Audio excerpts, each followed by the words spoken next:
It's cracked so they still can get in, okay? All right. Hey, we're so happy to have you guys here. I don't know, this is our 14th or 15th Money Matters over the last 10, 15 years, but we're excited about it. We're excited every time we do this. My name is Deacon Charles Thomas. I'll be one of the instructors tonight. Actually started the course about 13, 14 years ago. Brother Jones, good to see you. Let's open with a little prayer, and then I'll give you a little history how we got started, okay? Everybody bow, please. Father God, we come to you tonight with thanksgiving in our hearts. Thank you, Father, for your mercy, your grace, and your favor. Your unmerited favor, Father, for us to be in a ministry that cares. We're thankful for the St. Mark ministry, Father, that has a holistic ministry that reach out to the people where they are and trying to take them where they need to go. We ask, Father, over the next 3 weeks, this class be filled with excitement, energy to learn, and also sharing. Inside this class, Father, we want everybody to have a heart to care to share. Care to share, Father, I mean, once they learn, take the information, share it with somebody else. We need you here, Father, each night as we teach. Fill the instructors, Father, with your Holy Ghost, your guidance. Tell them what to say and how to say it, Father. These blessings we ask in your Son, Jesus' name. Amen. As I was saying, my name is Deacon Charles Thomas. Gosh, been at St. Mark's probably since 1985. That's a long time, isn't it? You guys weren't born then, were you? Some of you guys weren't, but here's what happened. About 14 or 15 years ago, the pastor at that time, well, let me back a little bit further. Deacon Tom Bennett was the chairman of the deacon board, and if you guys don't know, St. Mark gives away about 10 to 15% of its budget every year. So who do they give the budget to? They give their budget to members where life just kind of happens. Sometimes you lose a job, you go through a divorce. Life just happens. Sometimes you need financial help. So Deacon Tom Bennett came to me. He said, Charles, you've been in the financial service industry for a lot of years. Can you create something that somebody can go through so they don't have to go through this anymore? When they say go through, that means a class to teach them about money management. So at that time, 13, 14 years ago, I took my Saturdays, the first Saturday every month, from 9 o'clock to 1 o'clock, and taught financial literacy to people who had came to the church, and we helped them out. That makes sense? It was like a requirement. If you want us to help you, you got to agree to go through this class. So one Sunday, the pastor was walking through the classroom. He said, I'm just going to listen to the whole program, if you don't mind. One Saturday, I'm going to listen to the whole program. So as he sat and listened to the whole program, he says, wow, man, this is good information. We need to do this for the whole church. I said, you got to be kidding me. He said, no, can you do it? I say, Pastor Hershey's always say, just be available. So I said, Pastor, we'll do whatever you want us to do. So we started a 6-week program called Money Mondays. We used to do it on Mondays, Monday Mondays. and we eventually changed to Money Matters. That started 13, 14 years ago. And since that time, we probably had between, 7,000 to 10,000 people to go through this program. And their lives, a lot of those lives have really been changed. So it is a mission from the church to give you enough literacy and information to kind of help give your money some direction. That's our goal. That's our goal tonight, is help you give your money some direction. A little bit of financial literacy. I'll be moving through this first class pretty fast. I don't have a lot of time tonight like I normally have. We're going to be sharing the stage tonight with another young lady that's going to talk about the mindset of money. You guys really need to know that too. Money is a mindset thing. So what I first want to do, a little bit more about me. I've been a financial advisor right at about 38, 39 years. I run a firm in town called Waterstone Financial Partners. I'm the partner in that particular financial firm. And we handle about 5 or 6 regional states in the South. Tennessee, parts of Georgia, Louisiana, Texas, Oklahoma, and parts of Missouri and Mississippi, of course. That's kind of my region where I've got sales reps all across the country in those areas that I manage. So I'm a partner plus division vice president for those companies. So the reason I want to tell you that is not to impress you, but everybody you're going to see in front of the room tonight has been vetted. They know what they're talking about, and you can trust what they're going to tell you. Married, my wife, married with kids. We all started St. Mark in 1985. So we are grounded in St. Mark, and grounded for what we're doing here. First, I want to give a big shout out to Dr. Pointer. He's been a big proponent of this program, making sure it happens year in and year out. I want to talk about our discipleship pastor, Ernest Thomas. He's been one of our biggest supporters. And lastly, of course, we've got our best friends. Marcus Gwynn over there is a good friend of mine, and he's also one of the vice president of Arvest. They stepped in about 8 or 19 years ago to help fund this program, okay? So let's quickly take a look at the team that's going to be teaching over the next 3 weeks. Get your pens and make sure you write this down, because I don't want you to miss these people. Myself, I have Charles Thomas. We've got Candace Woodruff, tax specialist. David Jones, partner at Wright Lindsay and Jennings. Marcus Gwynn, vice president of Arvest. Jamil Thomas, real estate expert and real estate investor. Then we got Pastor Ernest Thomas. I'm going to ask each one of those guys to come up and tell a little bit about themselves. My very first student, where's she at? Jamil, come on up. Give her a hand, guys, as she come up. Where's your mic at there? Need a mic? Yeah. Hey, y'all.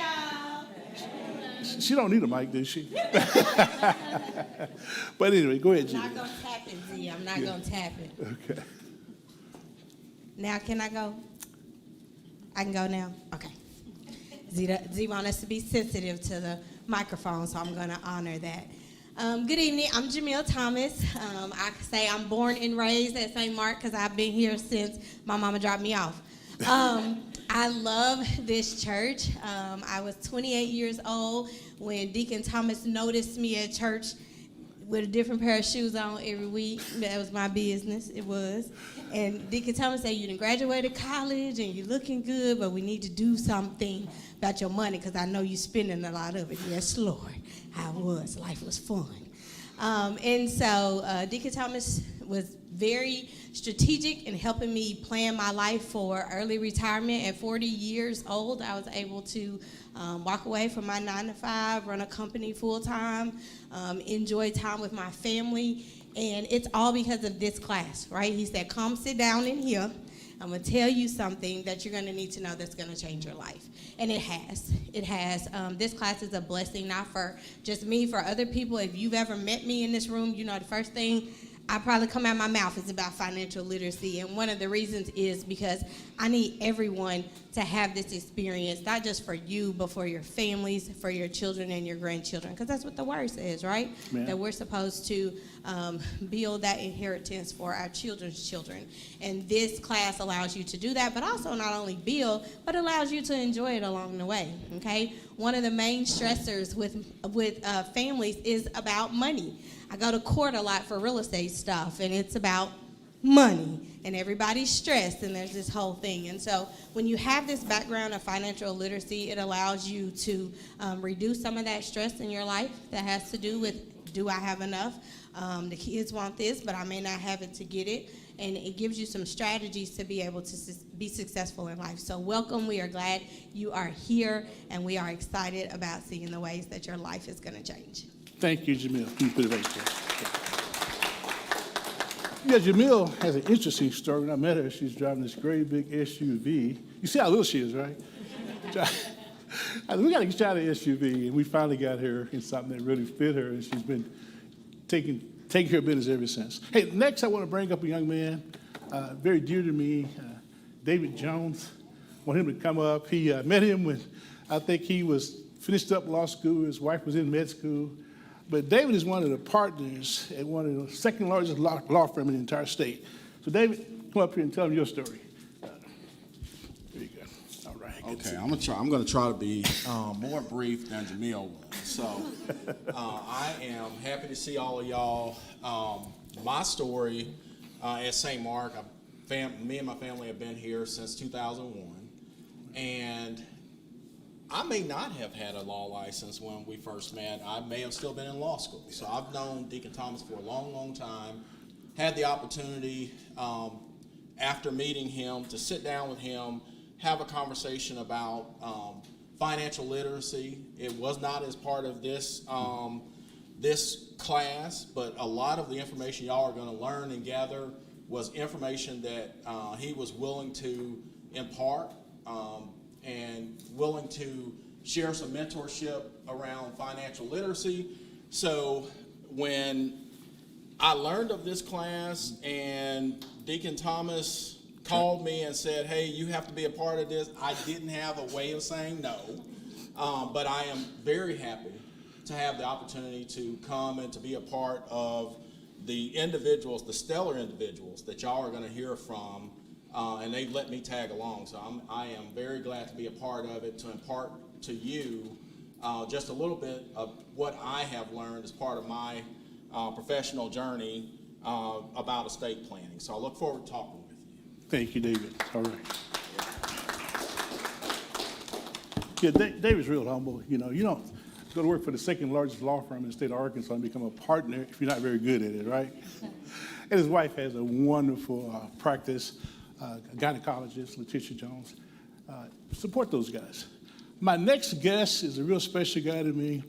Every day I walked in church, I'd always tap him on the shoulder. Say, how you doing, brother? We talked and got to know each other. So as this class started growing, I kind of reached out to him to see if we get some RVES help. I actually just drafted him, okay? So everybody give Marcus Gwynn a hand, Vice President at RVES. There you go. All right. Good evening, everybody. Good evening. All right, so as Deacon Thomas said, yes, I was drafted, but I was happily drafted because I knew that this class was great, and all the information that's shared is going to be helping change the lives and the mindset of St. Mark, primarily St. Mark members. Now, it's grown since then, since we first started, but tell you just a little bit about me. So, yes, I work for RVES Bank. I've been there about 15 years. I primarily spend my time on the commercial banking side of the house. So I manage a team of commercial bankers and loan assistants and support staff, credit analysts, and things like that. But I really enjoy these classes because we get the opportunity to talk about your credit report and how to improve your credit score. So I am excited about that piece of it. All of it is exciting and fun, but I'm really excited when I hear people say, you know what, my credit score started out at 620 or 550 or whatever it was, and now it's 790 or it's 810 or it's 830. And 850 is the maximum, by the way. So when I hear those stories of credit scores going up to 800, that just makes me smile because it really lets us know and confirms that we're doing the right thing. And obviously, RVES Bank is really proud to sponsor this so that it remains free for you guys. So please, please, please take advantage of it all, soak it up, take notes, and ask a lot of questions. But we're glad to be here. Hey, introduce your team for us tonight. Oh, yes. So Tia, raise your hand. That's So Tia. Tia, she'll be helping us out, and then Jonathan back in the left corner there. So Jonathan. that's the team tonight. We have different people volunteer, to help us, but they're consistent with it.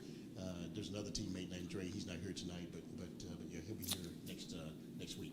Awesome sauce. Thank you. Glad to be here. All right. As you can see, these guys are very vetted. They volunteer their time, and they're having a tremendous amount of success. They love helping people. I see a special person here tonight over there. I want her to come up here real quick and take about 2 minutes and tell her story. She's been to several of these classes. Come on up here. Come on up here. Come on up here. I know. She got drafted tonight. She got drafted. She's one of our students. Yes. I wasn't expecting this. You weren't expecting that?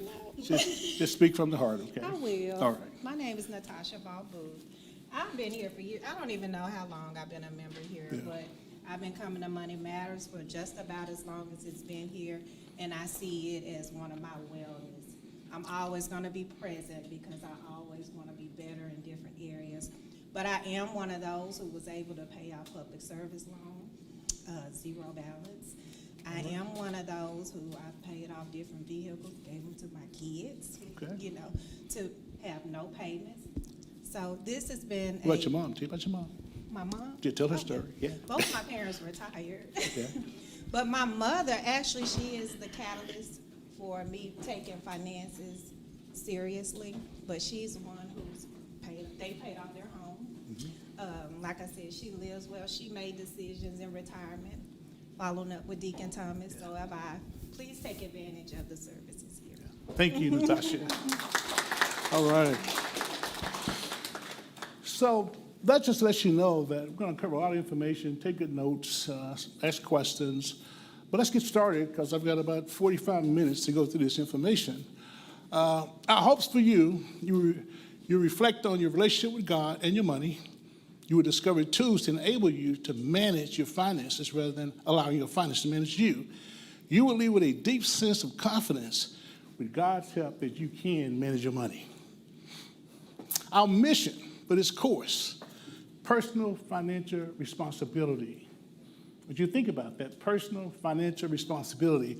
There's a word called a CFO. Y'all see that at the bottom? CFO. Can somebody tell me what that stands for?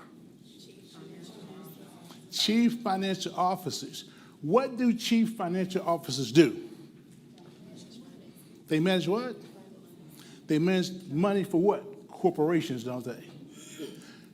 If a corporation get out of balance and they're spending more money than they're making, what's the first thing they're going to do with their balance sheet? They're going to start making some adjustments, aren't they? Some people are going to get laid off, aren't they? So what I want you to start thinking about right now, shifting your mindset to be the CFO of your personal economy, your money, okay? As you change your mindset, that's your money. You got to make it work for you. But first, got to talk about the basic fundamentals of understanding how your money works, right? So think about that. Lost opportunity costs. Write that word down. Understand the power of cash flow and planning what tomorrow looks like.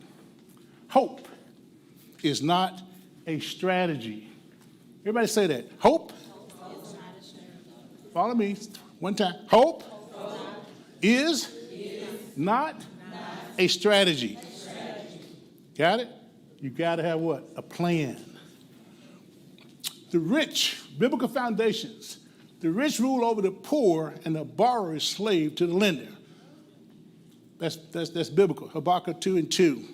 Faithfulness in handling finances. Luke 16:10-11. You cannot serve both God and money. Matthew 6:24. Look at those verses. Read those verses. Use that as your foundation. Money is a tool, not a master. God calls us to be wise stewards of our resources. Financial decisions reflect our current values of who we are. There are a lot of roadblocks to financial success.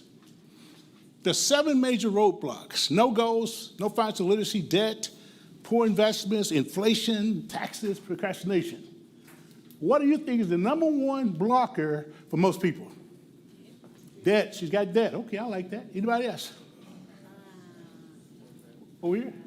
She says procrastination. Anybody else? No financial literacy. No goals. Yeah. You guys are right. But as a financial advisor for the last 37, 38 years, this is what we found. Roadblocks to financial success. Procrastination is the number one problem. People have a hard time just getting started. They're always putting it off to tomorrow, just getting started. So I want you guys to repeat after me because I need you to promise me that you're not going to do that. So repeat after me. Procrastination. Some people, let's start over here. It brings me constant sorrow. Speak up now. It brings me constant sorrow. I really shouldn't practice it. Perhaps I'll stop tomorrow. Got it? You got to promise me after this course that you would take immediate action and do something. Don't let fear hold you back. Keep those numbers that I showed you the first part of the course. Write those numbers down. Those guys are willing to take your calls and sit down and talk to you and help you get through the fear part. Very important. So what is financial literacy? The ability to understand and manage your finances through knowledge of budgeting, saving, investing, and taxes. Those major areas, you've got to understand what that looks like. Budgeting, saving, investing, and taxes. Those are the four things in your life that's going to take most of your money. Taxes is going to take 1/3 of your income, your whole entire working life. And debt's probably going to take another 1/3 if you don't know how to manage it. So you got to understand that part. This is a real statistic. A significant portion of the population lacks basic financial knowledge, leading to poor decisions, missed opportunities, and debt accumulations. You ever heard of people winning the lottery or athletes making $50 to $100 million over their lifetime? And at the end of their careers, 5 to 7 years later, they're broke? Why is that? Because they didn't learn the basic tenets of understanding money, planning, and financial literacy. They didn't understand debt. You've got to get control of your money. You've got to get control of your money. When I say that, write this down.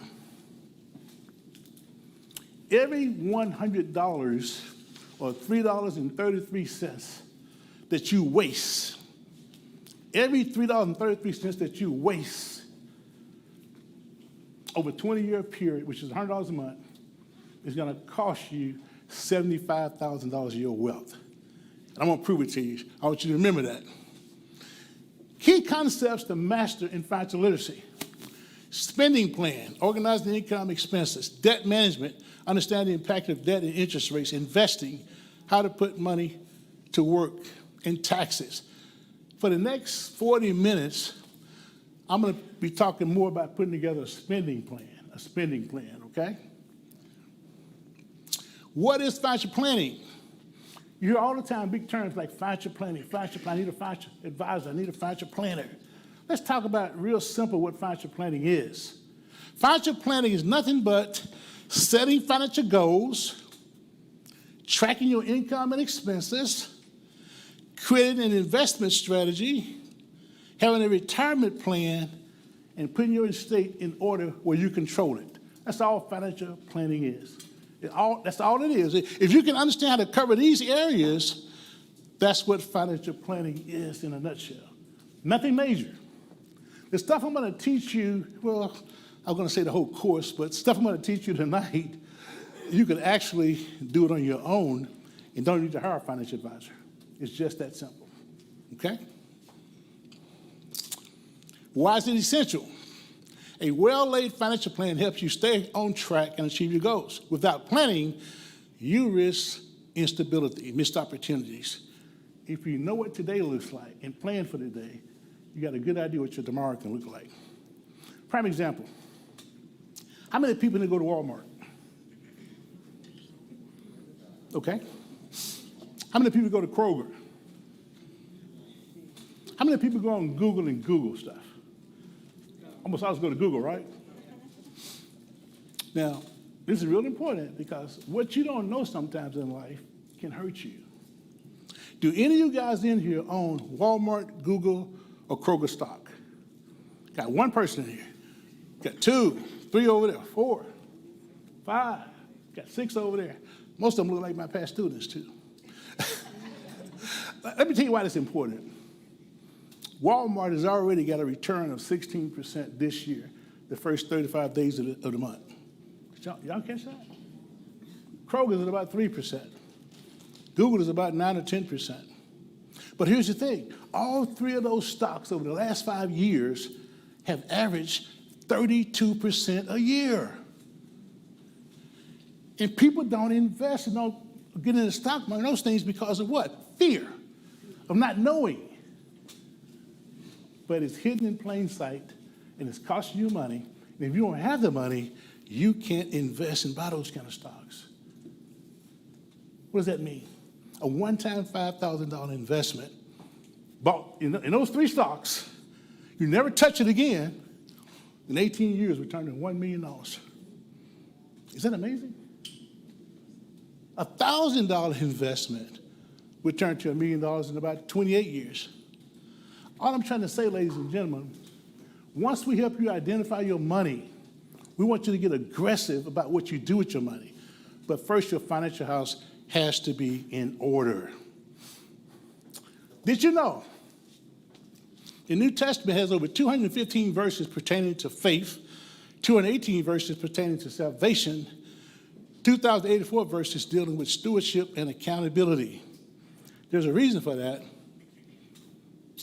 At Matthew 6 and 24, I told you, dealt with your attitude dealing with money. There are several ways that we can look at money. There are 2 basic approaches or points of view regarding how we manage money.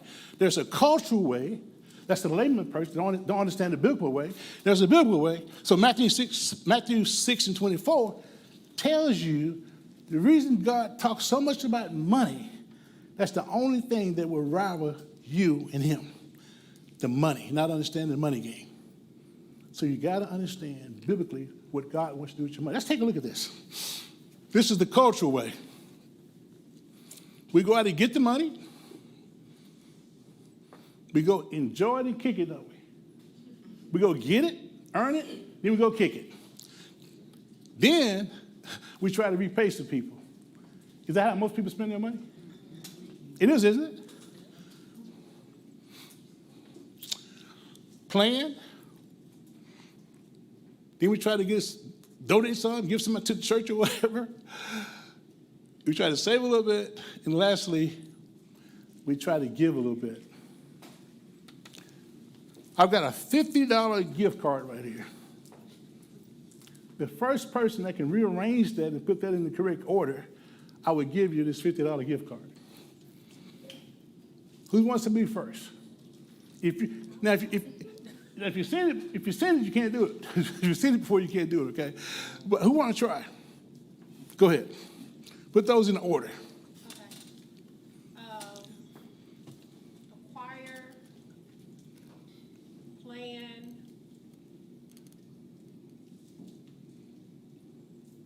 save. You done? No? Next. Who next? Good try, though. Wait, somebody. Right here first. Go ahead. Go ahead. Oh, you can't see? Let me step over. Okay, go ahead. Acquire, save,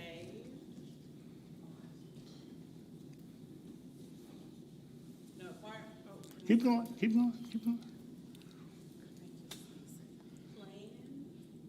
Which order? Acquire, save, plan? That's your direction? I would like to go acquire, plan, save. I said save before plan. Okay. Pick which one you want to do. Okay, I'm gonna do acquire, plan, save, repay,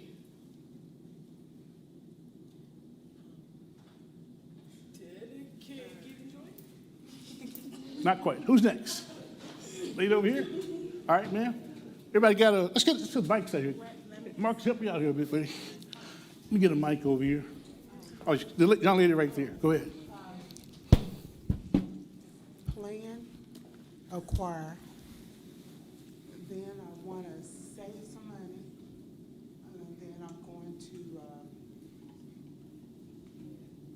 probably, I'm going to give. I gotta repay some folks after I do all of that. Dedicate and enjoy. Not quite. You're close though. Who's next? Who's next? Well, guy right next to her. Okay, go ahead. I'm gonna plan, then I'm gonna acquire, then I'm probably gonna enjoy just a little bit. Then I'm gonna repay. No, I should have said repay first. Then I'm gonna repay, and then I'm gonna probably donate, then give. Not quite. Thank you for this. Who's next? Who's next? Got somebody up here, right here? Come on. Okay. Hold on, he's gonna get you the mic there. Just a second. So plan, acquire, dedicate, save, repay, give, and then enjoy. Not quite. Who's next? Got somebody way over here? Now, you've been in the class before. You can't. Okay. All right, you can't. Plan, acquire,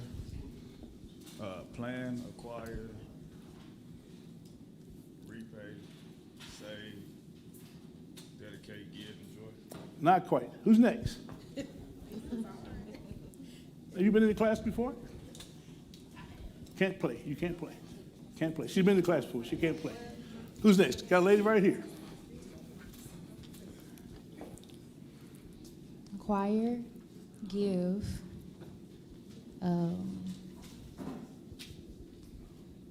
plan. I probably would dedicate before I save because it's important for me to give and dedicate. And repay, then enjoy. That's the last one. Okay. Not quite. I'm gonna take two more, and somebody's gonna get this $50 card. Two more. Two more. Two more. We got a couple. We have a couple that's been close. We have a couple that's been close. Okay, got one right here. Go ahead. All right, guys. Acquire, plan, give, repay, dedicate, save, and enjoy. Wow, you're so close. Who's next? Who's next? Who's next? Last round. Last round. Any takers? Last round. We got one back over here.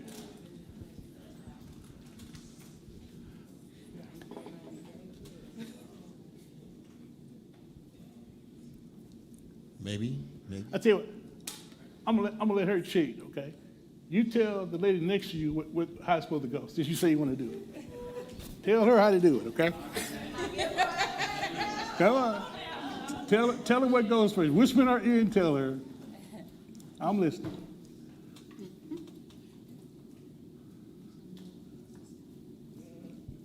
Oh, it's taking too long. I thought you knew.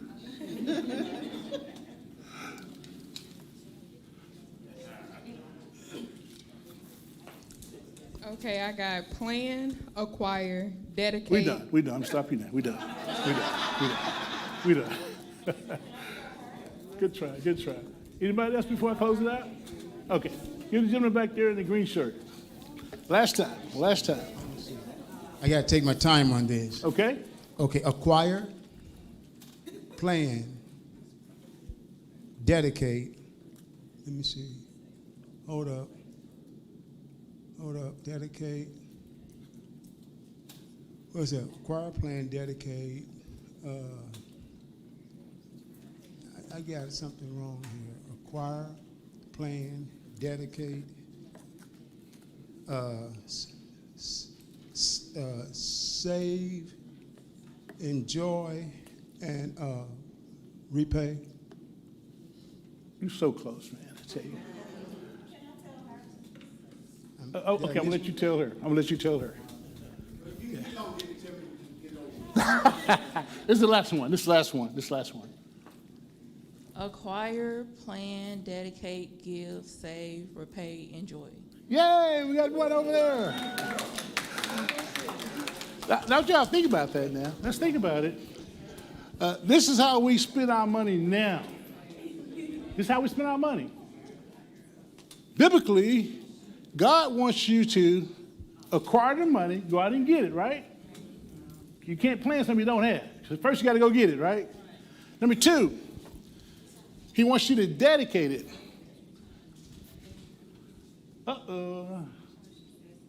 You said plan. That's right. That won't work. Up.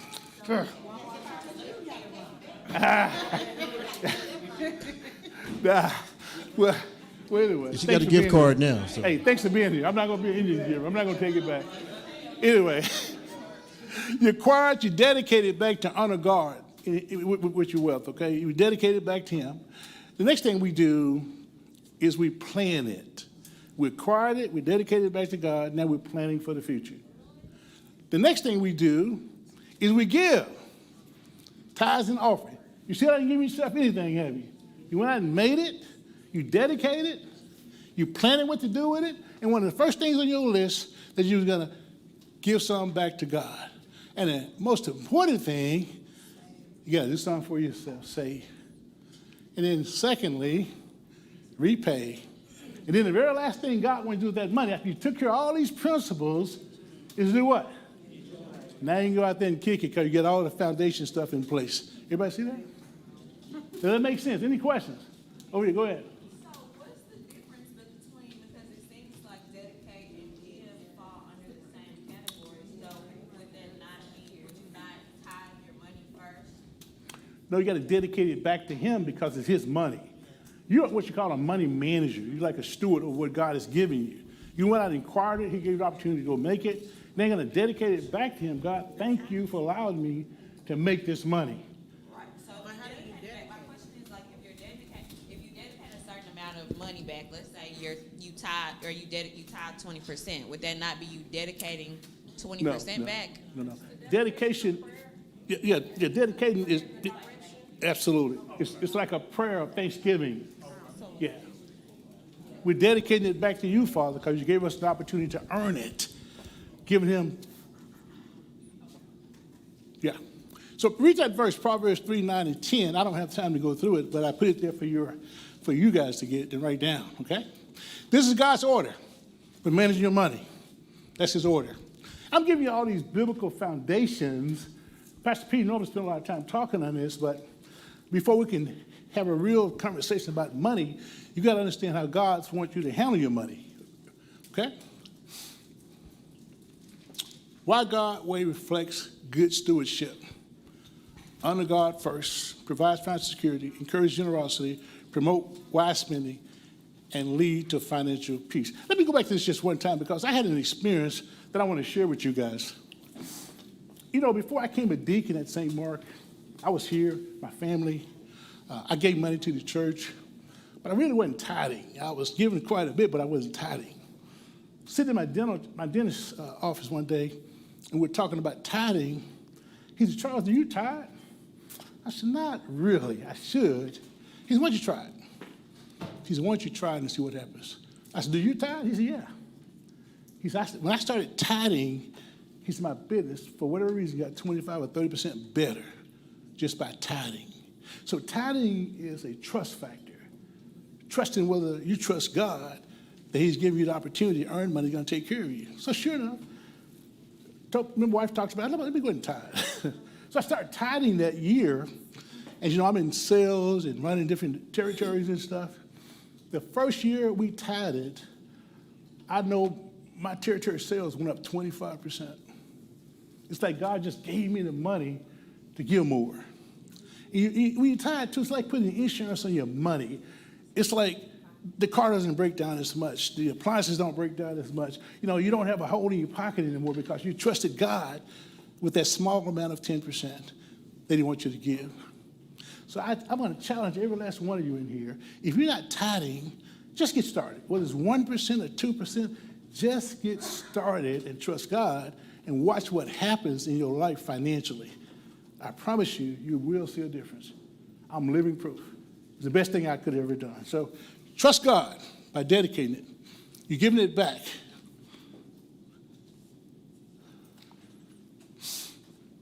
There's something called a 50-30-20 rule. Managing money. Your money, 50% of your money should go to needs and essentials. 30% should go to wants, dining out, eating, buying clothes and stuff. And 20% needs to go towards savings and paying down debt. If you follow that particular formula, you will give your money velocity. Your money will grow and multiply. Just like I told you about those 3 stocks those people you go to their stores every day. 5 years ago, if you knew this kind of information, you could have easily got 32% a year on your money by being exposed to this kind of information. Okay? You want to set your spending plan based around 50, 30, and 20. Very, very important. The benefits of the 50-30 plan: it aligns with the biblical stewardship, it ensures stability, it encourages discipline, helps break the paycheck-to-paycheck cycle, builds wealth over time, and it prepares you for emergencies. So the first thing you got to do when you're establishing financial stability, you have to set up an emergency fund. So Charles, what is an emergency fund? If your lifestyle requires you to have $3,000 a month to live on, that's your lifestyle. You need $3,000 a month set aside in an emergency fund just in case something happens. But you really need 3 to 6 months set aside. So we tell people, you don't have any money set aside, build your first emergency fund with your first $1,000 and just start adding to it. It may take you a year to build your emergency fund where it needs to be. If it's taking you $3,000 a month to live off your money, 6 months, you need $18,000 set aside for emergencies and opportunities. That's what you need. When you get that, you're in a position of stability. Everybody got that? Any questions about that? Well, the question should be, if I save $18,000, where should I put it? And that's a whole new class we're teaching where to put that money at. What'd you say? I was saying a high interest. She says high interest. Well, some of it go into a high interest savings account, but we're probably going to recommend a cash management account that's going to get you a lot bigger return than CDs and those kind of things. Cash management accounts like with Charles Schwab, those guys. You put your money over there. They've got money markets and bonds, very safe. You can earn somewhere anywhere between 4.5%, maybe 6% on your money instead of a point or 2 points on your money. But that's all about understanding how money works, okay? But your first goal, if you don't have an emergency fund, save your first $1,000. Everybody understand that? The statistics say the average American family right now could not handle a $400 emergency. And I hope nobody's in the room like that, but get some money set aside for your emergencies, okay? The second thing you want to do, break this paycheck-to-paycheck cycle. How do you break that? You break that by auditing your bank account.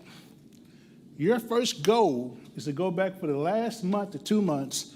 I need you to go inside your bank account and audit where all your money went. Everybody got it? I need you to audit where your money went.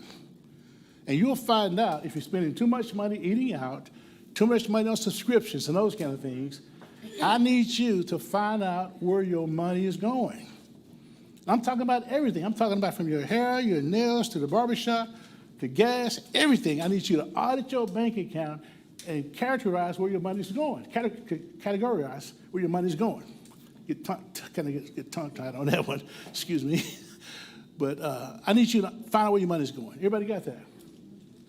Can somebody tell me why that's important? Talk to me. You can cut out bad spending. Everybody see that? Question? Yeah. This happened today. Okay.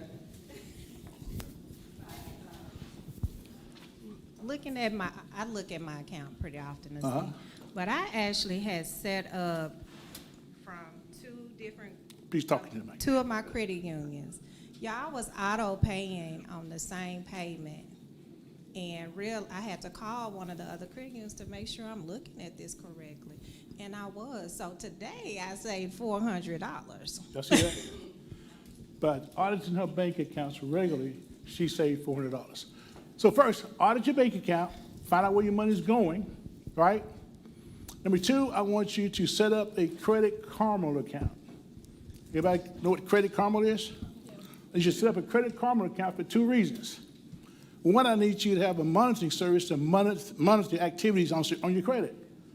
Number two, I need you to monitor your credit report. Everybody got that? Any questions?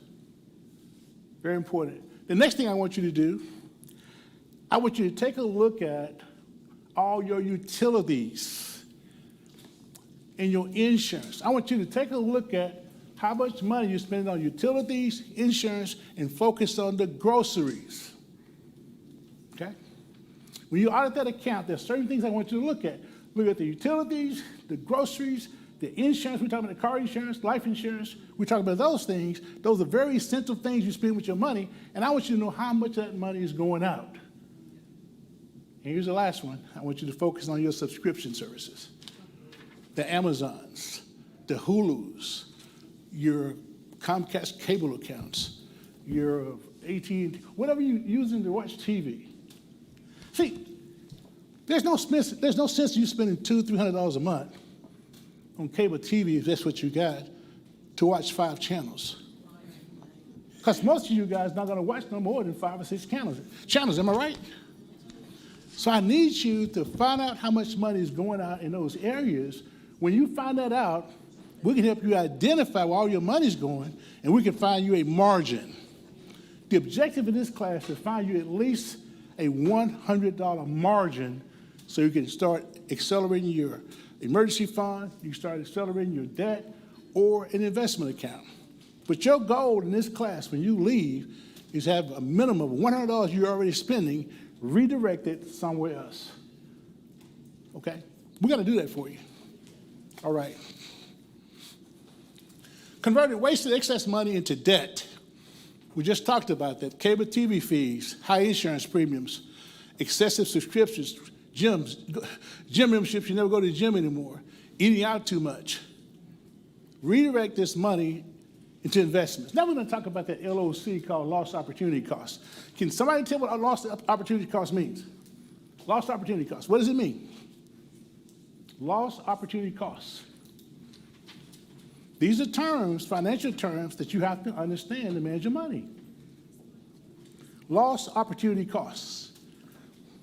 It cost you money by missing out on that opportunity. You could have made money had you taken the opportunity. Okay, she says it costs you money by missing out on that opportunity. You could have made money by taking the opportunity. Had you taken the opportunity. But why most people don't take the opportunity? What is it?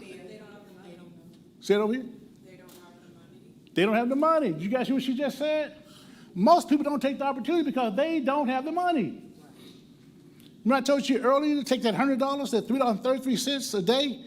I want you to write that down. Let's talk about, of all these expenses up here, if you could carve out $3.33 a day to save money, what does that look like? Let's take a look at that. $100 a month at $3.33 a day, invested at 10%, over 20 years is $75,000. Over 30 years is $204,000. Let's talk about what you guys do on an average day. You get up, you stop by Starbucks, McDonald's, Burger King, somewhere, get you a cup of coffee, a sandwich or something. You spend between, I don't know, $7 to $10 every day. At lunchtime, guess what you do? You get with your friends, you go out and spend another $12 to $15. They eat lunch. Then when you get off at work, well, let me stop by and get me a drink and some chips. Yeah, that's what we do. That's our routine. But the average person is spending about $20 a day just wasting it with their routines. The average person is spending over a 5-day period going to work about $100 a month. Now think about that. I said if you're wasting $100 a month, it's costing you over the next 20 years $75,000. And if you're spending $400 a month over the next 20 years, it's costing you about $300,000. Did you guys just catch that? So what's the lost opportunity cost? The lost opportunity cost because you didn't give your money in the real direction, you were wasting your money by not knowing, it costs you $75,000 for every $100 that you waste. For every $100 you waste over the next 20 years, it costs you $75,000 because that money could have been invested at 10% interest. I told you earlier that if you had those three stocks I talked about, you'd earn 32%. Can you imagine if you took that same money and earned 32%, what that look like? That'd be $250,000 over that same 20-year period with the same money at 32%. So the lost opportunity cost is you not giving your money direction. So how do we do that? We find out where the money is going. That's how we do that. We be proactive. We find out where the money is going. And if you're in this class, we're going to send you a what I spend sheet to help you find out where your money going. We're going to email that to you. Or put in the chat. Where's Jamil go? How do we do that, Jamil? Well, she's gone.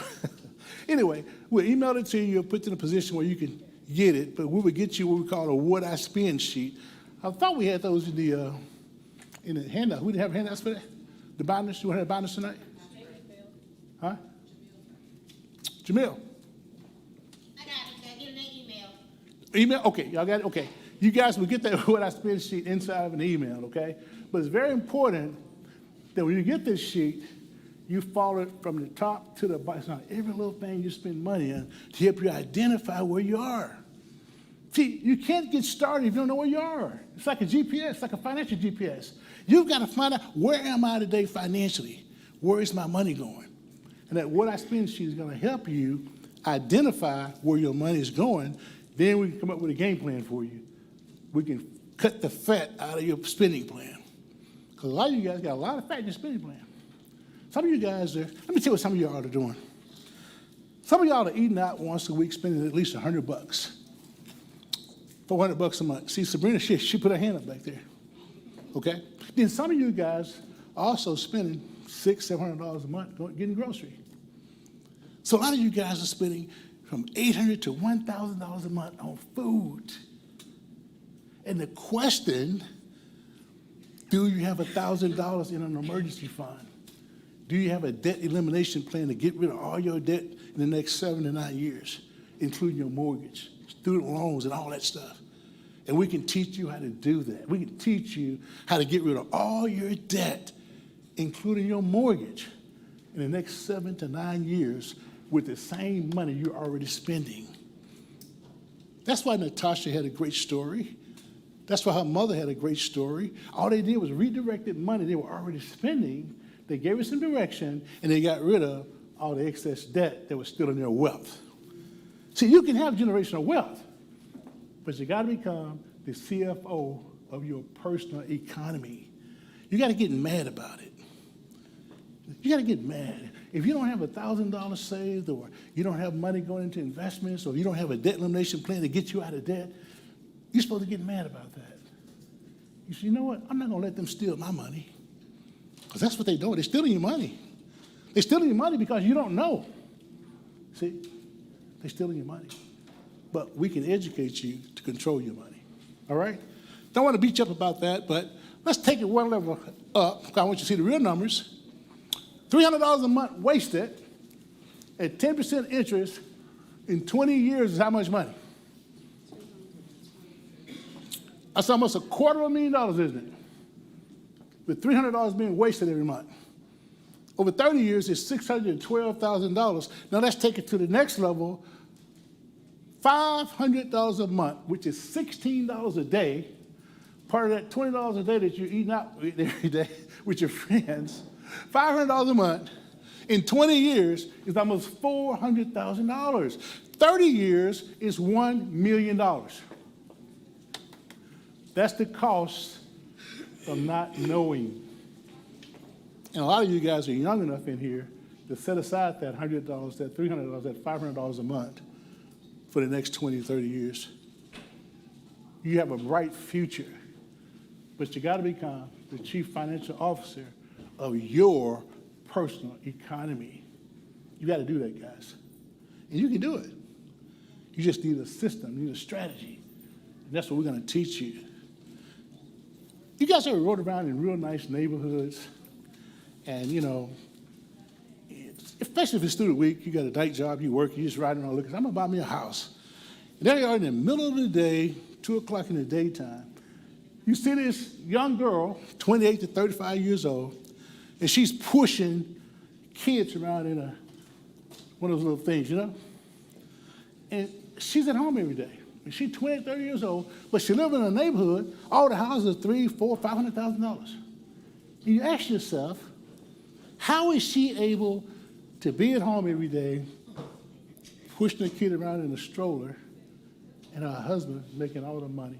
Is he really making that much money? That's the question you ask yourself, you know? The question is no, he's not really making that much money. But here's what happened. That family had something called generational wealth. You know what generational wealth is? Generational wealth, when they went out there and found a $400,000 house, and the family wrote a check for $200,000 to help them get started. So instead of paying for a $400,000 house, they got a note on a $200,000 house because they had generational wealth, because they understood this principle 20, 30 years ago. See? And you can do the same thing. In our communities, we've got to stop starting off at zero. Zero means that there's no money to give to the next generation. We spend it all. Everybody got that? So it's a mindset shift on how you see your money. I'm so excited. I think we got a mindset conversation coming up about money after I finish speaking, after you guys eat, but it's a huge mindset shift on how you see your money, how you see your time working. But you can control your future. Action plan. Set some financial goals. Make a spending plan. And let's start some kind of investment account once you get your emergency fund. That's your action plan. First, set the financial goals. You got to have a game plan. Where do I start at? You start with setting goals. Set up a spending plan. Let's look at that real quick. Setting SMART goals. Be very specific. Define your goal. Track the progress. Be realistic. Align financial priorities and biblical values. And put a timeline on your goals. Okay? Put a timeline on your goals. If you want to be out of debt, student loans and credit cards and all that stuff in the next 3 years, come up with a plan to do it and follow your plan. Okay? If you want to get $10,000 to pay down on the house, let's do that. Let's look at these goals. 0 to 1 year short-term goal. Example, pay off a $1,000 credit card. 1 to 5 years, midterm goal, save $10,000 down payment on the house the next 3 years. 5-year goals. Long-term goal, invest $200 a month for the next 25 years. Those are real goals you can make with your money. Okay?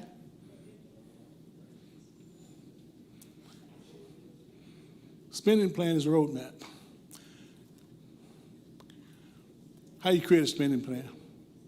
I already told you, go back and track your income in your bank for the next 2 years, the last 2 months. Allocate your funds based on the 50-30-20 plan. Review and adjust regularly, and look at those expenses based on the needs, wants versus savings. It's real simple to get control of your money. If you need some help, we're just a phone call away. I have people come out of my office all the time. I sit down and walk them through the process. I help them get started, help them get jump started. Do I charge a fee? No. It's like a ministry. It's like a ministry. Track your progress. I was broke, Listen to this. and I was broken. I got fired from 5 different jobs, and then I got pregnant with my son unexpectedly. And then at 8 months, my son's father went to prison. And when my son was 8 months old, I went to the ATM to get $20 out the bank because I didn't have any Pampers for him. And in order to get $20 out, you got that $20 in. I had $11.42. And I still can't tell the story without getting emotional because of my story. For 2 days, I had to wrap my son in a towel. But something happened, Steve, in those 2 days. My son laying on his back at 8 months. I have a towel over him, and I have my hand on his stomach saying, "Don't you worry, Javani. Mommy will never be this broke again." And I made a decision. I was bankrupt. And every stinking thinking I had, I was bankrupt and trying to protect my pride. I was bankrupt and trying to be all that in a bag of chips and a bowl of grits falsified. I was bankrupt and trying to not ask anyone for help. I was bankrupt in everything that was holding me and keeping me where I was. I've always talked a good game, but I wasn't doing anything with my gift. And all that thing about potential, I was tired of having potential. I wanted to have my now. And I looked at that baby at 8 months and I said, I want to transform your life. Because you didn't ask to come into this chaos. As an African-American male child in South Central Los Angeles, with a single mother whose father's in prison, he had a 66% chance of going to prison himself. Not on my watch.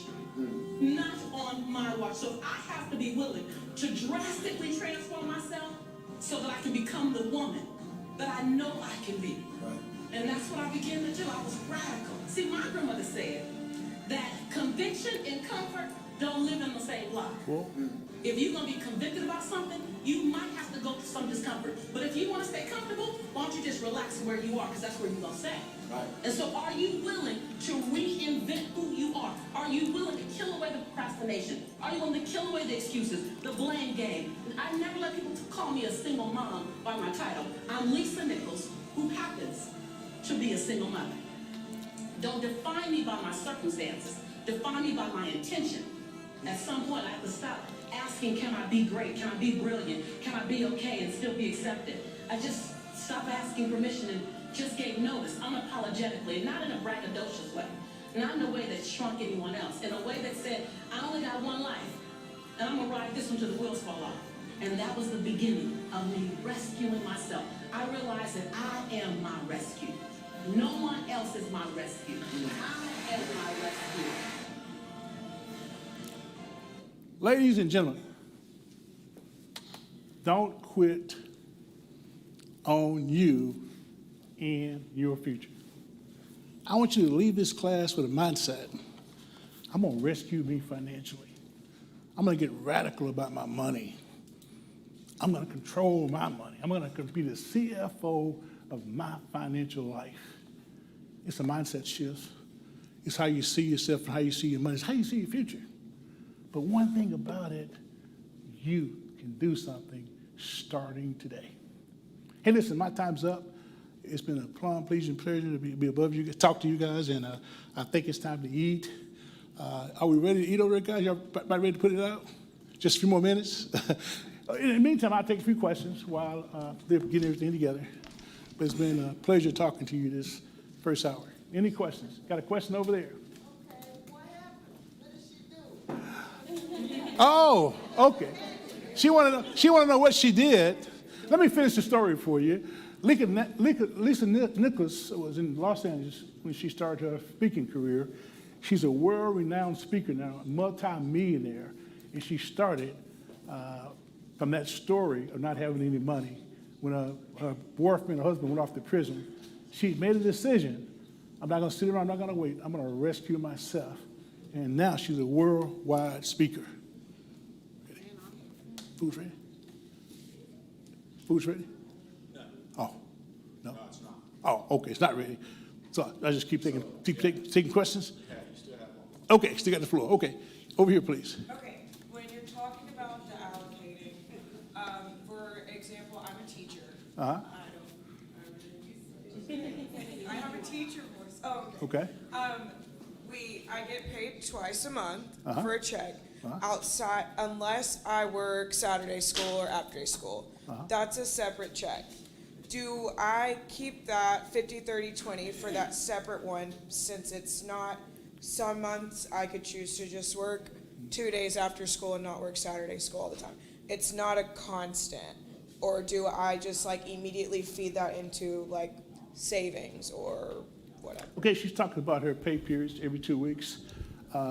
What we want to help you design, all your expenses should be based around your pay period, okay? And typically, what I like to try to teach people, you need to have at least 2 weeks of bills already in your bank account to be paid for the next month. So think about this.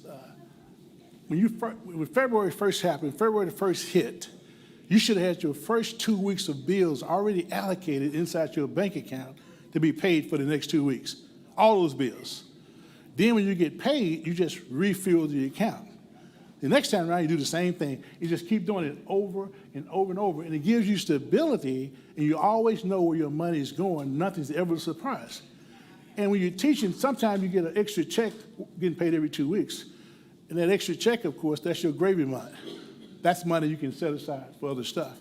But the goal is to base all your expenses around your pay periods. The objective is to have at least 30 days worth of money inside your bank account to pay your bills. I told her 2 weeks can help you get started. This is tax refund time, right? This is a great time to put money inside your accounts to jumpstart your bill paying. So let's say it's taking you $3,000 a month to live, and you're putting that money inside those accounts every pay period. You know, take $1,500 in your tax return if you get one, and put it inside your bill pay account. And that way you're never behind. The money's always coming in, you always put it in. You always got a little margin there. Very good question. Who's next? Good stuff, good question. Yes, ma'am. Yeah, my office number is 501-263-8840. My cell phone number is 501-438-9823. So you can call the office, text me on the cell, and I will get back with you, okay? Feel free to do that. Office number 501-263-8840. Cell number 501-438-9823. Yes, sir. How long is this course? How many, 6 weeks, 2 weeks? No, this course is for 3 weeks. 3 weeks? 3 Mondays, yeah. Okay. Absolutely. Good questions, sir. Yeah, go ahead. No, we don't share our intellectual property on the PowerPoints. Yeah, right. Let me see here, but you can go back on YouTube and watch it over and over. Yeah, let me see if I can pull up what's going on here. Well, gracious. Take it out, put it back in. Yeah. And I was broken. I got fired from 5 different jobs. Yeah. And then I got pregnant with my son unexpectedly. And then at 8 months, my son's father went to prison. And when my Okay, we don't do that. Okay.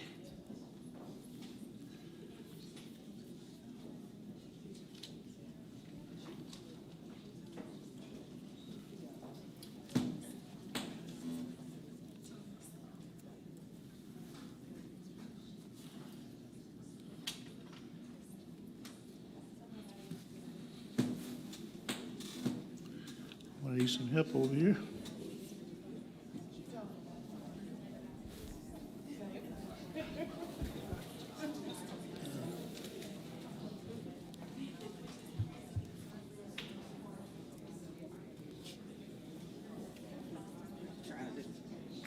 You got it? It's back up? Oh, I was just trying to pull this up in my email. Kept hitting the side of that button there. I'm going to pull this to what I spent. Oh, is it? Okay, I'm sorry. Yeah. Okay. Thank you. Great. Thank you. Can you guys see the sheet on the screen right there? That's what we call a what I spend sheet. This is what you guys are going to get a chance to work on. And if you notice right here, listen up, guys. Listen up.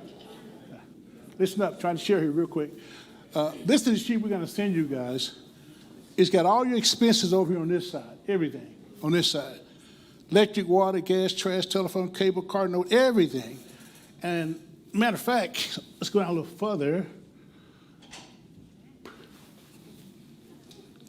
It's got all your credit cards, friends, life insurance, homeowners insurance, prescriptions, grocery, eating out, clothes, dry cleaning. Everything you can do with your money is on here, okay? We're going to want you to fill that bad boy out and find out where your money is going. Now, we want you to use your net income, what you bring home. This thing is so sensitive up here. V, come here. Z.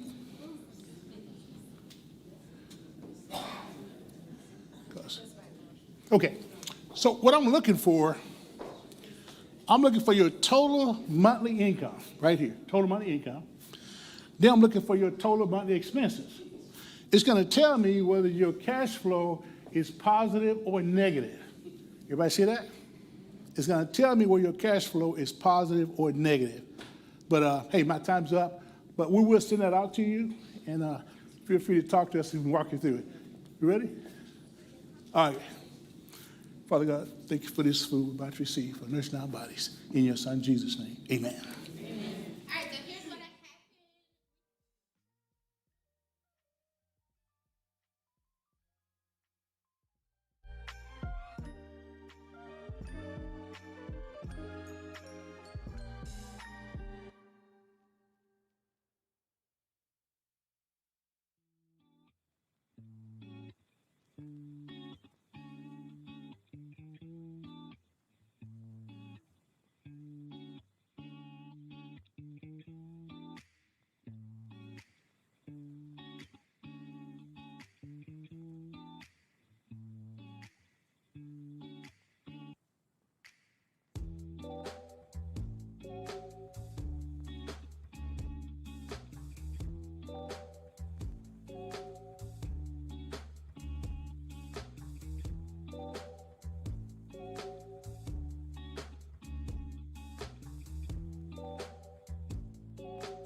we ask a question, we say, how's the family? And then your response, even if you're not good, speak it into existence, right? All right. So if even if you're not good, you're going to say, the family's good. All right? We're going to say it again. I'm going to do it again. I'm going to say, how's the family? And you're going to say, oh, yeah, we in there. I think we got it. Okay. Now, before I do it, we got extra pizza.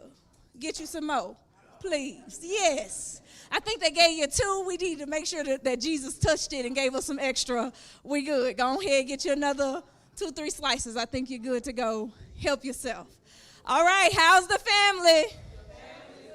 Did y'all get some assignments, some success steps, some homework already? Somebody said no. Lord, where y'all been? Say again. Okay, we're going to email you a worksheet. They emailed it. I got you. Don't worry about it. We're going to email it again after the class. We got your back, okay? The important part about Money Matters is to make sure that you do the work. It don't work unless you do. Oh, I'm going to say that again because somebody missed it because you was chewing and you missed it. You know what I'm saying? I'm going to do it one more time. I said, it don't work unless you do. Okay, so we got to do the work that they're giving us. Who am I? Because y'all hadn't talked to me today. I was running a little behind. Sorry. My name is Candace. I am one of your instructors for the class. I enjoy Money Matters. I started when I was working a job. And that whole story from the job thing was great. You know they're a little loud, but I'm going to let them pass today. Just today. So I started, when did I do Money Matters, Jamil? 5 years ago? I just feel like 10 years. 5 years? Longer than that? It's been a long time. There we go. Started Money Matters a long time ago. We got with the strategies, and my first strategy was to make sure that I was not overpaying my taxes. And I was. I got extra $300 in my paycheck, and then I met wonderful people who told me how to run a business. Deacon Thomas actually is my mentor and walked me through the process back then and literally helped me to change the perspective of my life. Now, it was up to me to do the work, but he gave me the guidance and wisdom and the strategies to know what to do after that. So we have well, that's interesting. I don't like do good with clout, but I'm going to go ahead and pat ourselves on the back. We have the largest minority-owned tax and financial services company, and we happen to be downtown in Little Rock. Now, I don't know about you, but it ain't many people that look like me that own buildings downtown. I'm going to say that again. It ain't many people that look like me. I'm a woman. I'm a black woman. Okay? And it's a beautiful thing. That's not to be like, oh, you think you're all that. No, it's not to impress you, but it's to impress upon you that this little girl from Mineral Springs, Arkansas, you looking like where that's at, I know, real country town, right? I had 30 people in my graduating class. So it's called a real little bitty town. If I could do it, you could do it. Because I didn't come from nothing. But whenever you get around the right people with the right information and the right strategies, you can do anything you put your mind to. Oh, just like losing that earring, and I'm going to put it right there. Don't worry about it. You good. So what we're going to do in class is give you the tools and the resources for you to have success, period. Okay, I'm going to say it again. We're going to give you the tools and the resources to have success. The next session is going to be over your mental health and your money. Oh, many times you spend money and you're like, why I spend that? We don't even know. Right? But there's something that happened. It could have been when you was a little bitty girl that you had never dealt with that causes you to have your relationship with money the way it is. This young lady and I, Miss Brianna, we spoke at an event together, and I was like, girl, we need that in our Money Matters class. We did it for young adults, but this is for everybody. And she agreed to be here with us today. She is a wonderful wife, a mother, more importantly, a woman of God. And I believe she is a therapist. Actually, I know she's a therapist. She do her thing. She's amazing. And she's going to hear from her tonight. So I won't actually be speaking. Miss Brianna's going to speak and talk about money and mental health and how it all go together. Y'all ready? Give Miss Brianna a hand. You mic up? Okay. Do a mic check. Make sure you on. Mic check. Okay. Okay. Good evening. As Ms. Candace mentioned, I am a licensed therapist here in the state of Arkansas. I just want to share my passion is helping people to do the hard and the heart work. And so my expertise is not money, but it is the mind. I am very passionate about mental health, and especially advocating for that within minority and religious communities.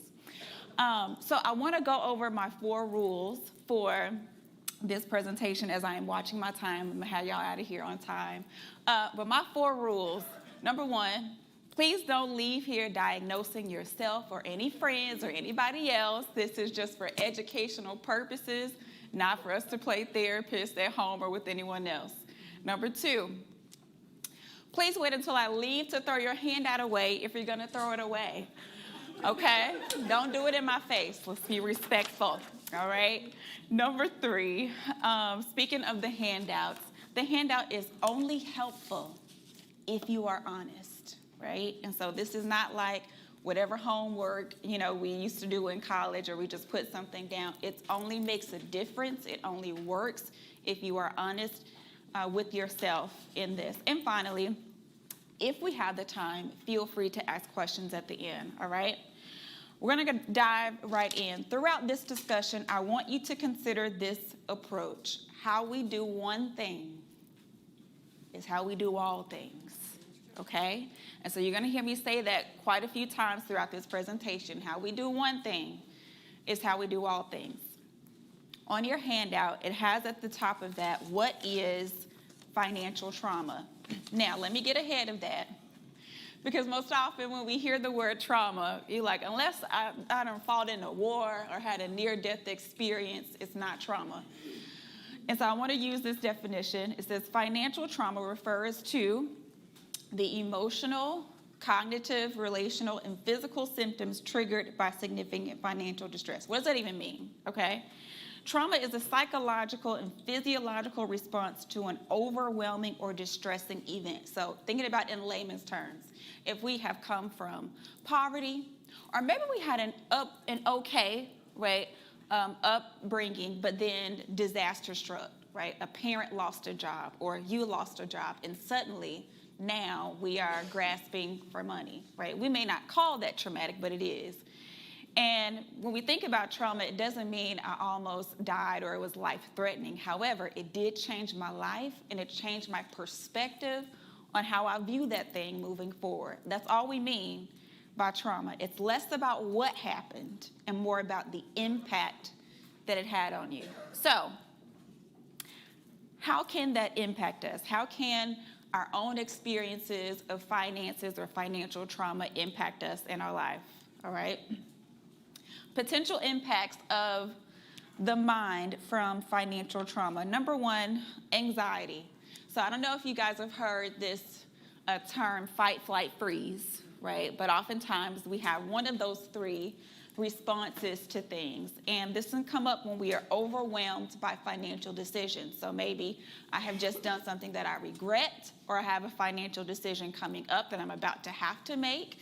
And this can cause some anxiety, right? And so in thinking about how am I impacted, how is my mental impacted by financial decisions, this can be one thing that we see within ourselves.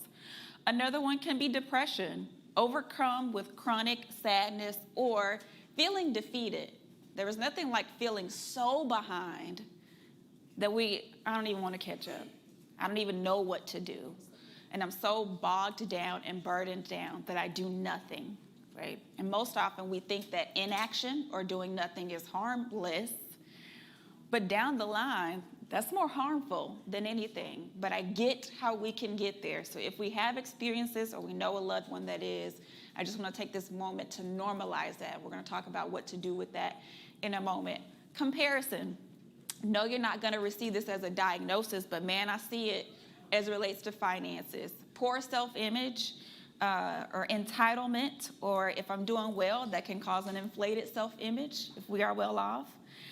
Or this idea of keeping up with the Joneses. We know whoever the Joneses are in our lives, whether it's our neighbors or our parents or our friends or people we call friends or other people at church. But when we are leaning toward comparison, that's almost always going to impact the behaviors that follow, right? So what do I do when I find myself wanting to look like or appear like other people? Grief. And I don't hear this as much as it relates to finances, but I want you to consider this concept. We can grieve what used to be, what we used to have. I see this a lot, what we imagined we would have by now. You know, when they asked, I was talking to my nephew this weekend, he's 3, and they have these big, huge aspirations of what they're going to do, and it's beautiful. I remember when they asked me in kindergarten and in 1st grade what I wanted to do when I grew up. And a part of my plan was by 25, I was going to be a millionaire, right? But sometimes when that has been our dream and it hasn't happened, we don't just grieve people or things that we lost. We can grieve things that we never had, but we thought that we would, right? And so I want there to be an acknowledgement. If that's something that you're feeling or experiencing, let's put a name to that. We can grieve. Making a difficulty sometimes with grieving is making space for adjustments or transition periods. So maybe I didn't anticipate that I would get divorced. Maybe I didn't anticipate that I would lose a job. And so now I have to pivot. And we feel like that's getting us off the track that we've been on. And we can be overcome with grief by that. It is important to know these things can look different in different people. And then again, how we do one thing is how we do all things. So I want to talk about your second, step 2 on your handout is what type of triggers can influence this. Financial triggers are things or states of mind that influence your spending behavior. So when I feel this way, this is what I do. That's all I mean by a trigger. So I'm going to give you 4 categories of triggers. One, an emotional financial trigger. So the emotion of stress, right, or comparison, or boredom. When I'm anxious, maybe when I feel anxious, I get tight with my money, and I'm a tight spender. And that can lead to me being unrealistic and not spending on essentials. When I feel depressed, maybe I spend to soothe, right? Do you hear this retail therapy? Yeah, it's not a thing, right? And thinking about it may help us feel better in the moment. So the trigger was I am bored or I'm sad, and so I go to spend, and in the moment I feel better. But down the line I regret that because that was an emotional thing, right? Environmental triggers is the second category of triggers for finances. Pretty tropical places, outlet, shopping centers. Why do I feel compelled to make a purchase? I didn't even come here for this, right? Or maybe I'm going with a friend and they need to stop by somewhere. If we're at the store and this wasn't on my list to buy, why do I feel compelled to purchase? That's an environmental trigger, right? If our environment influences our spending habits. How is my discipline impacted in this environment? As you guys continue the course and you do your audit and you are looking at your expenses in your bank account, if there's a certain place that you notice that you're always spending money, or certain people that you notice, man, when I'm with them, I'm always spending money, just put their name down on your sheet as a trigger. They're a trigger for me in my finance. You ain't got to tell them, but you need to be aware. Oh, okay, that's a habit of mine, right? A third category of financial triggers is situational triggers. I see this a lot in my office with clients. So maybe I experienced a breakup. I want to do something drastic and self-soothe, or I want to uproot and move, or I want to go get a haircut. I get a promotion. Oh, I need to celebrate. Why? You ain't got the money yet, right? This is a situational trigger, okay? Vacation, just impulsive. I'm out of the country. I'll worry about my budget when I get back, right? These are situational triggers that we have to be aware of that influence our behaviors. And finally, and I'm moving quickly for the sake of time, traditional triggers. Weddings, birthdays, holidays. Listen, because we always have is never a sufficient excuse or reason to spend unnecessarily, right?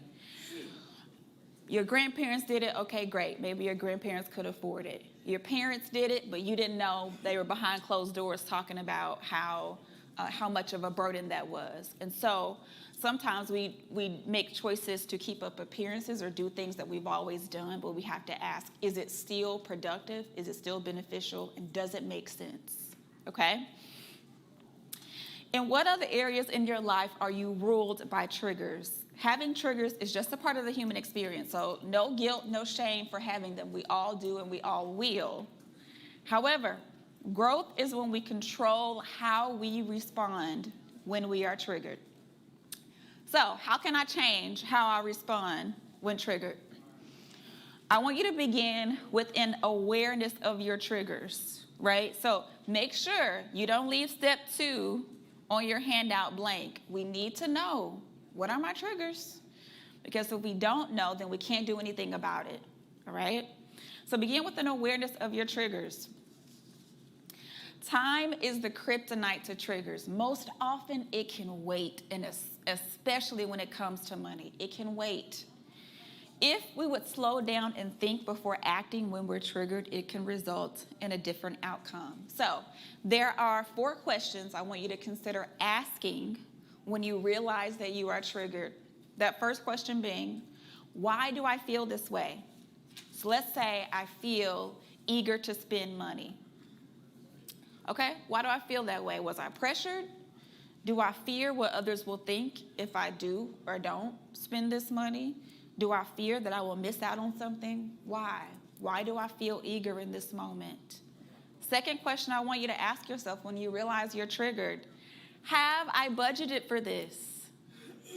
If I have not, it can probably wait.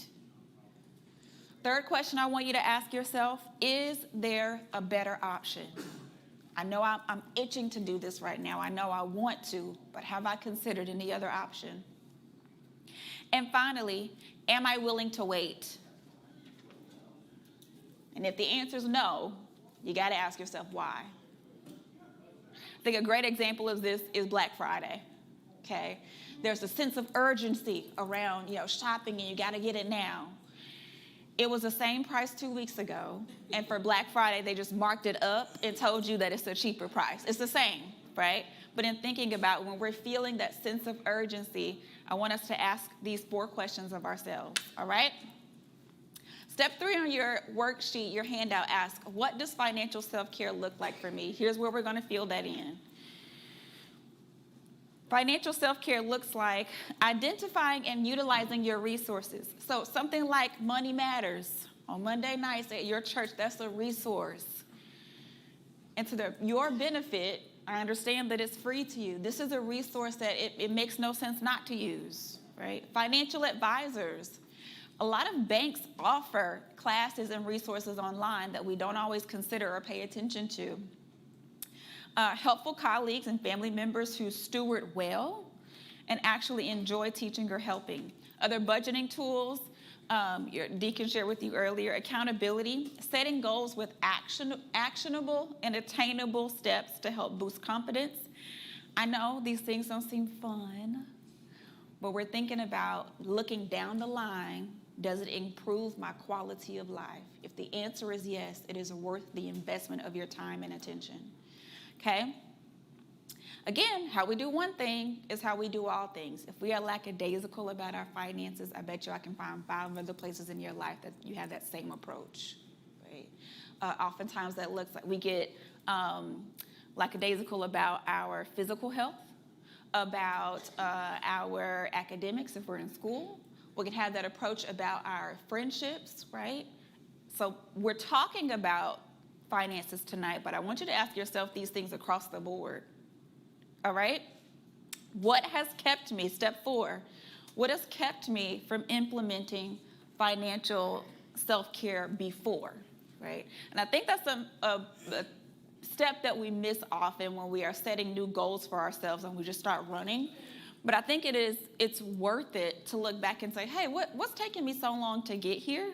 Because when we have those feelings of doubt again, it's helpful to know what has been a barrier for me before so I can be mindful of not doing that again. What I see quite a bit, pride. Can't nobody tell me what to do, right? I don't want them thinking they're better than me. I don't want them telling my business, right? Now, one thing I tell my clients often, there is tired, and then there's tired enough to do something different. Most often when I see people, they are tired of something, a pattern, a relationship, a habit, a behavior. But they're not always tired enough to do something different. And so when we recognize that pride is a habit of ours, and I think we all have it to a degree, when you're tired enough to do something different, you'll push past this, right? So as we continue to think about what are the things that have kept me from implementing this level of self-care before, I know when we hear self-care, we think manicures and pedicures. That's maintenance. But self-care are the things that truly improve our quality of life. Right? It's the things that are not as glamorous, but they make a difference internally before externally. Defeat, I mentioned this earlier. I can feel so behind, I can feel so discouraged that I just do nothing. Right? I think we've all been there at some point before, even if it wasn't about finances. Shame, I want help, but I'm too embarrassed to ask. I get it. Simply not knowing how, right? It's not that everybody is prideful or full of shame, but I just don't know where to start, right? So remember those resources that we talked about a moment ago. The fear of doing something different. Most often when we are in some type of unhealthy cycle or we have some type of unhealthy pattern, some of us know to a degree this isn't good for me, but that's not enough to get us to do something different. This I know. I know what living paycheck to paycheck is going to do. I'm familiar with that pattern. I'm comfortable there. I know I don't need to do that, but right now I can anticipate. I've done this long enough that it feels good. When you challenge me to do something different, now I'm walking into unknown territory, and I don't like that, right? But I want you to realize discomfort doesn't mean run. You only feel it because it's new, not because you're incapable. So as you continue to go through this course and they start to give you worksheets to fill out and you get a little bit discouraged and you start wondering, can I do this? You're only feeling that because it's new territory, not because you're incapable, okay? Contentment in your cycle. You think you're fine. Again, there's tired and then there's tired enough to do something different. Speaking about the mental piece, when I ask the question, what do I believe about myself because of my financial situation? And I think there's a spectrum for this, but I'm going to kind of camp out on three things that I see over time. And that is, I'm a failure. So because of where I am or what I have done or what has occurred, I can feel like I'm a failure. So this feeling inadequate compared to others, feeling behind in life, feeling so defeated that you believe it's too late to do anything, and regret that does not lead to change. And then I would say like in the middle of that spectrum is the at least I'm not feeling, where you see that there's room for improvement, but you're good enough just knowing you're doing better than somebody else, right? Which I think that may be like the worst. And then there's the I'm superior. And I want to just remind us, better income doesn't make us a better person, right? And so when we begin to make these improvements, I would encourage you to do like so many others have done and help a friend, right? Tell somebody else about the resources and help people to get to where you are as a result of this course. So step 5 asks you, this is where we are, what do I believe about myself because of my finances? When you're thinking about tonight, right, and where you go from here, and you're thinking about your mind and how did I get here, right, I want us to walk through, I want to take a little bit of a slower approach to these triggers that we're feeling, because that is what influences, I believe, most of our behaviors, right? And so when we come into settings like this, I want us to be very careful not to do tonight how we can do so many, like, a good church service where I feel challenged, I feel even convicted, I feel inspired, and then I go home and do nothing with that. I do nothing with the information, right? If that has been our pattern, that's okay, but now let's do something different, right? Nobody's asking you to have all the answers. Nobody's asking you to teach a class yourself, but in just starting with, okay, what are my triggers? I notice when I get paid, I'm gonna use this example, I notice when I get paid, that's like a little dopamine rush. I enjoy it. I know some people that stay up at midnight to like to see the money hit, right? I just want to see it. I just want to know it's there and ain't going nowhere. I get it. Okay, so I got my little dopamine rush now that I got paid. Okay, cool. Let's not make any purchases at that time. Remember, time is a kryptonite to triggers. Can I wait? Can it wait 12 hours, right? Have I talked to someone? Have I budgeted for this, right? And thinking about the emotional triggers of, we know that life happens. Things happen. We're going to feel discouraged about something. We're going to be sad. We're going to experience some form of hardship or loss. We're also going to be excited. We're going to have promotions and other situations. I want you, he talked about the financial audit. I want you to consider an emotional audit, right? When I feel these emotions, what is my financial behavior that follows? Do I immediately get on Amazon? Right? A lot of times shopping is a numbing factor. It's not because I need anything, but I don't want to think about or sit with whatever is occurring in my mind right now. Right? And so I want you to, if you hear nothing else from me tonight, and I'm wrapping up, I want you to spend a lot of your time on steps 2 and 3. What are my triggers tied to my finances? Remember, those categories were emotional, situational, environmental, and traditional, that I've always done it, right? And then the step 3 of what does financial self-care look like for me? So finally, what now? Right? When you think about something like this that I mentioned before, we don't want to do the pattern of, okay, this is great information. We never open the folder again. We don't look at the email that they're going to send. We don't look at the handout. I want you to realize that's a pattern, and you've probably done that in some other area of your life. And so I think a strong decision would be to commit to just attending the next Money Matters class, right? I'm not asking you to make a 10-year plan. But my next decision is to attend the next Money Matters class, and you're going to fill out this handout and take it home, right? Just starting there. I don't want you to feel overwhelmed or discouraged at any rate. And that's actually all I have. I hope that you are encouraged. I hope that you are able to normalize just some of the emotions that you have felt. All of that is normal, but we have control of those. And just because I feel it doesn't mean I have to give into it. Thank you for your time.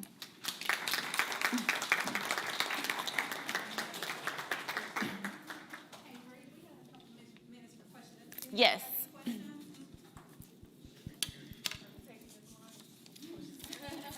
I am not. That's why I asked her not to mention. I'm a little full, sis, but thank you.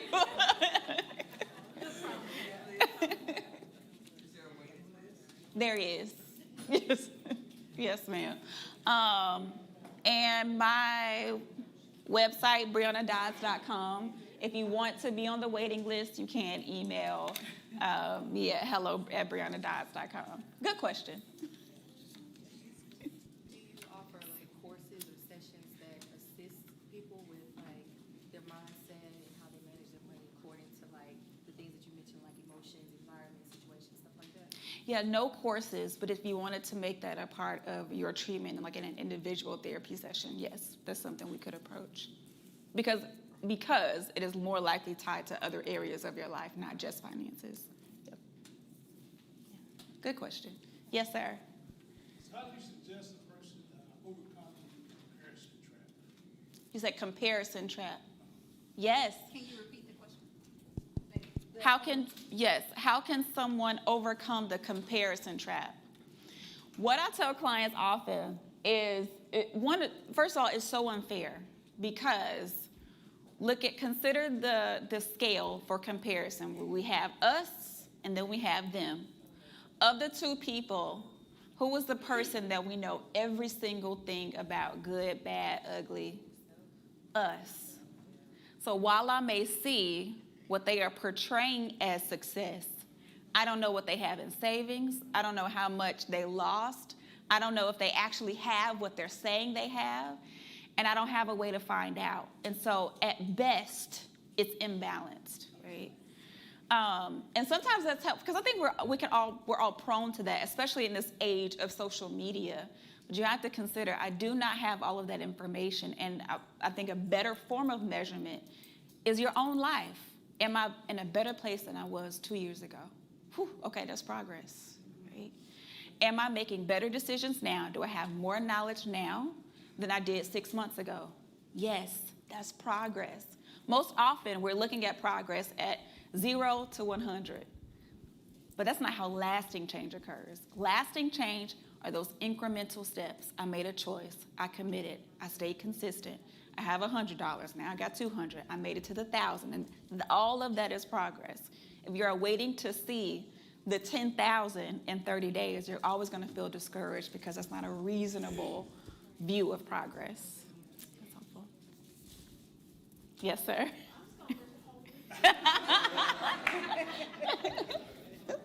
So what's an exercise or a strategy to talk a person off the emotional financial decision piece, where they're buying emotionally, not based off of need or whatever? What kind of strategies could a person use to help themselves if they find themselves using emotions? I'm going to go back to the 4 questions to ask yourself when we are feeling triggered before we make any decision, right? Remember, time is the kryptonite to triggers, right? So when I'm feeling high emotionally and emotionally charged, that's not the time to make any decisions, right? So why do I feel this way? Whatever it is, the emotion that you're feeling, right? I ask myself that a lot of times. Why? Why do I feel this way? The more you do it, the quicker you can answer it. Have I budgeted for this? Let me rewind. Why do I feel this way? If I'm feeling eager to spend, why? Am I feeling pressured? Am I looking at somebody else's life? Do I fear what other people will think? We can answer this if we just take a little bit of time. Why do I feel this way? Have I budgeted for this? If the answer is no, let's just stop there, right? Let's not make the decision. Is there a better option? I don't know. And if I don't have the answer for that, this is where we go back to the resources. They have mentioned, they put the numbers up. We have people to call. It's okay to ask for help. And then finally, am I willing to wait? Most often, he gave that the category, the 50, 30, 20. And I think sometimes our wants we put in the essentials and needs list, right? But in thinking about, can it wait? Am I willing to wait? And so as far as the exercise, I'm going to say these 4 questions, but I want to camp out on time, pause before we make a decision. Time is the kryptonite to these triggers. Please. Okay, one last question. So, since everything is about feeling and confidence, how do you suggest a person who don't have the internal self-confidence or feel good about themselves with money, and they're self-reflecting, but they can't see where they've been progressing each year? So what would you tell them to do right now, today, to overcome that, to build their confidence and self-esteem in that area? Yeah, excellent question. I think I can even personally relate to that, because I haven't always felt confident in my financial decisions and haven't always known where to start, right? And this is where it's helpful to me. Sometimes I have to remind myself, you know what? Nobody expects you to have all the answers, right? Sometimes there's a pressure that we are putting on ourselves that nobody else is, right? And so sometimes if I'm thinking about that kind of hand over my head or roll over my shoulders, I have to ask, wait, who's actually doing that? No one, right? Another thing that helped me in my confidence there is to connect with people that did know what they were doing, right? This is a if we can consider like a village or a community approach, nobody is asking, you do have to do the work yourself, but nobody is asking you to get there alone, right? And then a third thing that I would ask you to do is, remember before I mentioned the more realistic measurement or scale for progress is to consider, am I doing better than I was before? If not, that's okay. But how can I choose to do better? What is my level of commitment in this? And I want you to make sure your goal is attainable. I think a number one thing to self-defeat is sometimes we have unrealistic or unattainable goals. If we have $0, we're not going to have 10 million by tomorrow, but we can have more than $0, right? That is progress. And when we can see that, I remember when I was buying my house years ago and they made me budget for 3 months. I couldn't do nothing extra, but it made me very aware of what I was doing. But as I was saving, that was a dopamine rush, and it felt good to, like, look what I can do. All I needed was a little bit of accountability and somebody giving me guidance, right? And I think that makes a big difference when it comes to self-esteem and finances. Any other questions? I'm done. Okay. Thank you so much. Thank you. All right, now listen. Y'all got them soft hands. She got y'all thinking like, oh man, it's the hard work, right? How's the family? We sure? Okay. This is good. Wasn't that good?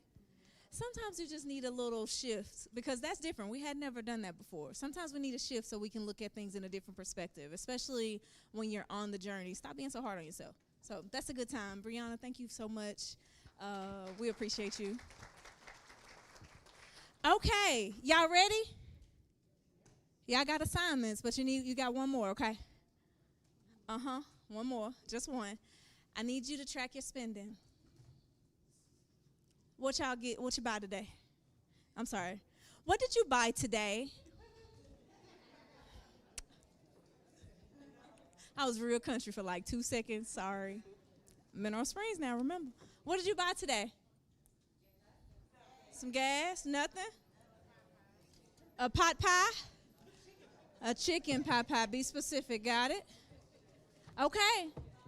Listen, take your notepad out and write that down. We need, and I'm an iPhone girl, so take your notes section. Mighty Crab, there we go. I hope you got the lunch special for $12. Hope you got the lunch special for $12. So we need you to track your expenses. Why? We're going to go this is the first week, and right, we got 2 more weeks. How many more weeks? All right, 2 more weeks. We want you to track your expenses for the first week so that you can create what's called a money consciousness. The consciousness allows for you to start thinking. She said time is the kryptonite. So the consciousness allows for you to start thinking before you spend. If I get ready to spend this $2 on this Snicker, if I write it down, it's going to make me think a little different about it. Like, it was kind of, it was extreme, but you get my point, right? If I'm writing down and tracking my expenses, it creates a consciousness that shows me I've already spent $50 this week on nothing. Maybe let's just not spend any more this week. It's a consciousness that creates in your mind when you're doing the action. Can you all do that for us, please? What are we going to do? Track our expenses. And then I know Deacon Thomas gave you an assignment to make sure that we are looking at our expenses. What are we spending our money on? And we're sending you an email. We'll make sure to give you more instructions in that email if it's not clear. But what's important is to make sure you do the work. We're clear? Everybody, hearts and minds clear? Deacon Thomas, can you come back up and close us out in prayer? Any closing remarks? And we got like 1 minute. So if y'all give us 1 minute, we're going to close this out. Pastor Thomas, close this out. Everybody, welcome Pastor Thomas.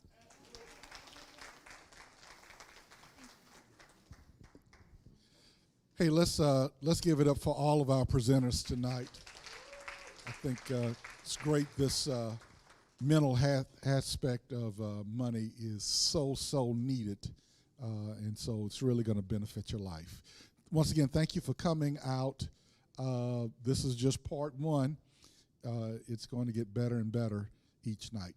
Will you please bow with me? Father God, we do say thank you. We are grateful children. We're grateful because we know that you're not finished with us, that you continue to work on us and you continue to lead and guide us, even as it concerns our financial goals. Then, Father God, I pray that you will touch our hearts and minds, give us the wisdom and the discipline to be the financial steward that you are calling us to be. Thank you for this Money Matters ministry and each and every person connected to it. Now, Father God, give us traveling grace. In Jesus' name, amen. Enjoy the rest of your evening.